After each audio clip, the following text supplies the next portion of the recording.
வேற, பரதீசு வேற. பரதீசு வேற, பரலோகம் வேற. பரதீசு என்பது மரித்தவர்கள் இளைப்பாறுகிற ஒரு ஸ்தலம். நமக்கு முன்னாடி மரிச்சவங்க எங்க இருக்கிறாங்க? பரதீசுல இளைப்பாறி கொண்டிருக்கிறாங்க. பவுல் சொல்றாரு, சொல்றாரு, நான் ஜெபித்து கொண்டிருக்கும்போது 3ஆம் ஆண்டு வரைக்கும் எடுத்துக்கொள்ளப்பட்டேன். அங்க பலவிதமான பாஷைகள் என்ன செய்றேன், கேட்டேன்னு சொல்றாரு. ஏன்னா பரலோகத்துல இயேசு கிறிஸ்துவை தவிர ஏறினவனும் இல்லை, இறங்கினவனும் கிடையாது. சொல்லலாம், நான் பரலோகத்துக்கு போயிட்டு வந்தேன், அங்கே பார்த்தேன், இங்கே பார்த்தேன், அதெல்லாம் சும்மா. பரலோகத்தில் இயேசுவை தவிர ஏறினவும் இல்லை, இறங்கணும் இல்லை. அதனால கர்த்தருக்கு ஸ்தோத்திரம். இந்த பரதீசு என்பது முதல்ல எங்க இருந்துச்சு?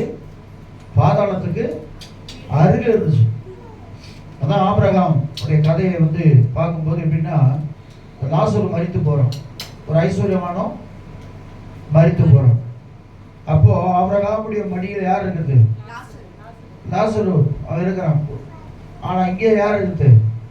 ஐஸ்வர்யவான் எங்க இருக்கிறான்? நரகத்தில் இருக்கிறான். அங்கிருந்து பார்த்து சொல்றான், எங்க சகோதரருக்கெல்லாம் போய் என்ன செய்யுங்க, போய் சொல்லுங்க, நான் அவ்வளோ பணம் இருந்து, அவ்வளோ காரியம் இருந்தது, நான் ஆண்டவரை விசுவாசிக்காம போயின்னு சொல்லி அவன் சொல்லும் பொழுது, கொஞ்சம் தண்ணியாவது தொட்டிய நாக்கில் என்ன செய்யுங்க, வைங்கன்னு சொல்றான். அப்ப அப்படிப்பட்ட பரதீசு பக்கத்தில் இருந்துச்சு. ஆனா இயேசு கிறிஸ்து அந்த பாதாளத்துக்கும் பரதீசுக்கும் சுவிசேஷத்தை சொன்னாரு. அதனால இப்ப பரலோகத்துக்கு கிட்ட எடுத்துக்கொள்ளப்பட்டது. 3ஆம் வானம் கிட்ட எடுத்துக்கொள்ளப்பட்டிருக்குது. அதான் பவுல் சொல்றாரு, நான் ஜெபிக்கும் போது 3ஆம் வானம் வரைக்கும் நான் போயிட்டு வந்தேன், பலவித பாஷைகள் நான் என்ன செஞ்சாங்க கேட்டேன்னு சொல்றாரு. அதனால எனக்கு அன்பான தெய்வ பிள்ளைகளே, அதனால ஆண்டவர் வருவார். வந்த பிறகு நியாயத்தீர்ப்பு இருக்கிறது. நியாயத்தீர்ப்புக்கு பின்புதான் நம்ம என்ன செய்ய போறோம்? தேவனோடு கூட 1000 வருஷம் அரசாட்சி வரை இருக்குது. கர்த்தருக்கு ஸ்தோத்திரம். அந்த அரசாட்சியில ஆண்டவரோடு முடங்கி இருப்போம். உபத்திரவ காலம் இருக்கிறது, 7 வருட உபத்திரவ காலம் இருக்குது. உபத்திரவ காலத்துல 3 வருஷம் யூதருக்கு, 3 வருஷம் நமக்கு. அது யாருக்குன்னா கைவிடப்பட்டவர்கள், இயேசுவை விசுவாசித்தோம், இயேசுவின் பாதையில செல்லாத தேவ பிள்ளைகள், சபைக்கு செல்லாதவர்கள், விசுவாசிக்காதவர்கள், மீண்டும் மீண்டும் தவறு செய்தவர்கள், இப்படிப்பட்ட அசால்ட்டா இருக்கிறவங்களாம் என்ன செய்வாங்க? அந்த உபத்திரவத்துக்குள்ள 3 வருஷம். அந்த உபத்திரவத்துல யார் ரத்த சாட்சியாய் மரிக்கிறார்களோ அவருக்கு தான் ஆண்டவர் பரலோகத்தை கொடுப்பார். அதே போல 3 வருஷம் யாருக்கு? யூதருக்கு. யூதருக்கு ஒண்ணுமே தெரியாது. நீங்க இயேசு கிறிஸ்துவை பற்றி யூதர்கிட்ட போனா அவங்க ஏத்துக்கவே மாட்டாங்க. அவங்க பிதா சொல்றது, மோசே சொல்ற நியாய பிரமாணத்தை இன்னும் கடைபிடித்து கொண்டிருக்கிறாங்க. இன்னும் அந்த அழுகை சுவர் ஒன்று இருக்குது, அங்க போய் முட்டி அழுது கொண்டிருக்காங்க. மேசியாவே வாரும், மேசியா வந்தாச்சு, பாவங்களுக்காக மரித்து, அக்கிரமங்களுக்காக மரித்து, மீண்டும் உயிர்த்தெழுந்து பிதாவோட வலது பாசம் நமக்காக பரிந்து பேசி கொண்டிருக்கிறார். அல்லேலூயா சொல்லுவோமா? அந்த யூதருக்கு ஒரு 3 வருஷம் ஆண்டவர் கொடுப்பார் சான்ஸ். அவங்களும் என்ன செய்வாங்க? ரத்த சாட்சியாய் மரிக்கிற வேளையில இயேசுதான் மெய்யான தெய்வம் என்பது சொல்லி அவங்க மரிக்கிறதவங்க அவங்கள தான் நித்தியமாய் அவரோடு நன்மை செய்ய போறோம், வாழ போகிறோம்.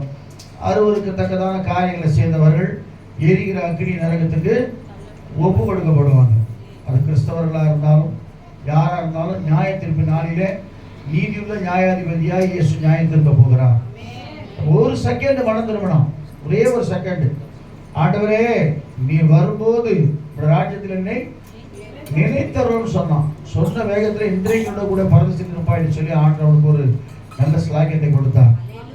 நீங்க ரட்சிக்கப்பட்டு நல்ல போராட்டத்தை போராடினேன், ஓட்டத்தை முடித்தேன், விசுவாசத்தை காத்துக்கொண்டேன், இது முதல் நீதிபதிகள் எனக்காக வைக்கப்பட்டு சொன்ன அந்த பரிசுத்தவான்களுடைய இதெல்லாம் ஆத்துமால எங்க இருக்குது?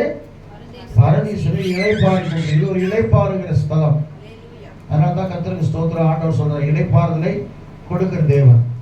இங்கே சொல்லுவோமா? 3வது வார்த்தையை சகோதரர் ஜோசப் பேச போறேன். என்ன வார்த்தை? வாசிங்க. யோவான் சுவிசேஷம் 19, 26, 27 வாசிங்களேன்.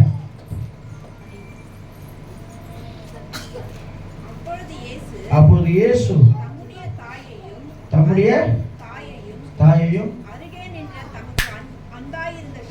அன்பாயிருந்த சீஷனையும் கண்டு தாயை நோக்கி, ஸ்திரீயே அதோ உன் மகன் என்றார். ம். பின்பு அந்த சீஷனை நோக்கி நோக்கி அதோ உன் தாய் என்றார். என்றால் அது முதல் அந்த சீஷன் ஆ. அவளை தன்னிடமாய் ஏற்றுக்கொண்டான். ஏற்றுக்கொண்டான். வெளியே சொல்லுவோமா? அல்லேலூயா. ஆமாம், ஏற்றுக்கொண்டு வீட்டுக்கு சென்று அவங்களுக்கு சாகிற வரைக்கும் அவங்களை பராமரிப்பான். ஏற்றுக்கொண்ட தாய் யாரு? மரியாதை. அவர் ஏற்றுக்கொண்டவர் யாரு? இயேசுடைய அன்பின் சகோதரர். நான் ஒரு பக்கத்தில் அவர் யாரு? இயேசு கிறிஸ்துவுக்கு தம்பி. அதனால தான் ஆண்டவர் பாருங்க, அந்த மரிக்கிற வரை தான் கடவுளாக இருந்தாலும் கூட அவர் நிறைவேற்றுகிற காரியம் ஒன்று இருக்குது. என்ன காரியம்? தந்தையும் தாயையும் கனம் பண்ணுவாயாக. இது பைபிள்ல. நம்ம கிறிஸ்துவை ஏற்றுக்கொண்டு தாயின் தகப்பனையும் யாராவது நீங்க அசட்டை பண்ணீங்கன்னு சொன்னா நீங்க உண்மையான கிறிஸ்துவல் அல்ல. நாங்க சாகுற வரைக்கும் அவங்க என்ன செய்யணும்? பாதுகாக்கணும், பராமரிக்கணும், அவங்களோட கூட இருக்கணும். அதான் ஒரு பெரிய பிளஸிங். அதான் ஆண்டவராகிய இயேசு கிறிஸ்து அதுக்கு முன் உதாரணமா இருந்தார். தன் கடவுளுடைய அவதாரமா இருந்தாலும் மனுஷனாகவே இந்த உலகத்துல வாழ்ந்தார். மனுஷன் செய்ய வேண்டிய காரியத்தை செஞ்சாரு. 2 இடத்துல ஸ்திரீன்றார். ஒரு இடத்துல ஸ்திரீயே உனக்கு எனக்கும் என்ன, இன்னும் என் வேலை வரலன்றார். இந்த இடத்துல சொல்ற ஸ்திரீயே அதோ உன் மகன். அவனை பார்த்து சொல்ற அதோ உன் தாய். அப்ப ஆண்டவர் பாருங்க, அந்த இடத்துல ஒரு பொறுப்புள்ளவர்களாக காணப்படுகிறார். இந்த வார்த்தையை பேசும்படியாக அருமையான ஜோசப் அவர்களை கரங்களை தட்டி வரவேற்போமா?